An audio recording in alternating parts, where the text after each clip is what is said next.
అనంత కరుణామయుడు అపార కృపాసురుడైన అల్లా పేరుతో ప్రారంభిస్తున్నాను. అస్సలాము అలైకుం వరహ్మతుల్లాహి వబరకాతుహు. అల్లా సుబ్హానహు తాలా శక్తి సామర్థ్యాలు, ఆయన ఏం పని చేయగలడు అనే ప్రశ్న. ఈ ప్రశ్నకు సమాధానంగా అల్లా సుబ్హానహు తాలా ఖురాన్ గ్రంథంలో 30 అధ్యాయంలో 40 వచనంలో ఈ విధంగా తెలియజేస్తున్నాడు. బిస్మిల్లాహిర్ రహ్మానిర్ రహీం. అల్లాహుల్లజీ ఖలఖకుం సుమ్మ రజకుం సుమ్మ యుమీతుకుం సుమ్మ యుహీకుం హల్ మిన్ షురకాయికుం మయఫులు మిన్ జాలికుం మిన్ షై సుబ్హానహు వ తఆలా అమ్మా యుష్రికూన్. దీనికి అర్థం ఏమంటే ఆయనే అల్లాయే సర్వ మానవులకి ప్రాణం పోసేవాడు, తినడానికి ఆహారం ఇచ్చేవాడు, చావును ప్రసాదించేవాడు, ప్రళయ దినాన అందరినీ తిరిగి బ్రతికించి లేపేవాడు.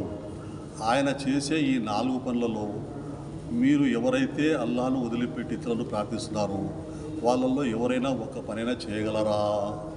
ఆయన సర్వలోపాలకు అతీతుడు. మీరు అల్లా కల్పించే భాగస్వాముల కంటే ఆయన ఉన్నతుడు, అత్యుత్తముడు, పరమ పవిత్రుడు.